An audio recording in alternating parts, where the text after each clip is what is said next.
You can't, in all seriousness, tell me that you really think these private companies that have been fighting against affordable universal health insurance for decades and decades are somehow going to all get together and give you a great price now that they've taken tax subsidies out of making an affordable, competitive marketplace?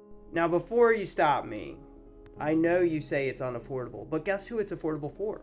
The self-employed, especially at the lower income levels. Actually, the marketplace through the ACA and the tax credit subsidies, which only had to happen because of the vigorous fight that Republicans have been having against the thought of even universal health care for several decades, nearly 100 years.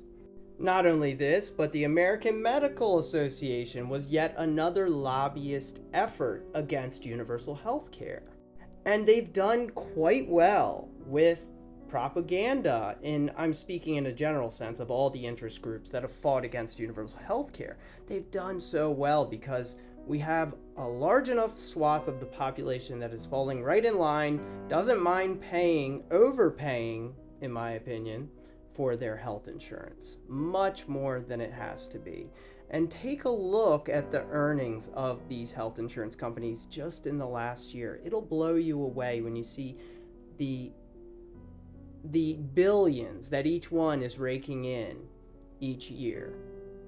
The profit is astronomical. The power they hold politically, it's hard to compare to other things outside the military-industrial complex, of course. And I might break it down more in a future video. Above, I show United, one of the largest health insurance companies, and how much they make per day in earnings. The bottom line is that Republicans that made these healthcare cuts, knowing that Yale scientists have said that it's going to end the lives potentially of up to 51,000 Americans per year, every year, according to Yale, and these are all preventable with the coverage that they're cutting. This is something they own, unless they come out with something that's going to cover all those people. Otherwise, this will be their legacy.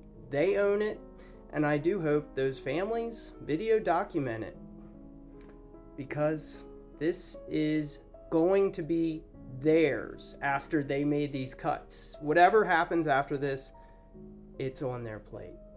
It's what they did. And if they don't have a better plan, this will be their legacy. I hope they do have a better plan. And here's the thing. We're seeing a future come to be where most of the jobs are projected to be replaced. And these are jobs that people rely on just to keep their health insurance. I bet you that your kids are going to really be upset with the people who aren't actually fighting for universal health care in the future, because it's going to be the next generation that's really going to suffer, in my honest opinion. They will wish for universal health care one day.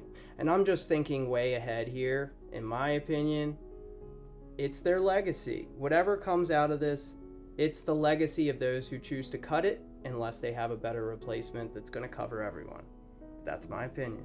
The bottom line is, if these insurance companies don't have an affordable plan to actually compete against, they have a stranglehold on the pricing and the market, and they can charge you whatever they want after the cuts to the tax subsidies that created that marketplace that was actually competing against them. Without that competition, it's up to them how your future insurance is priced. They're not just going to do you a favor, in my opinion.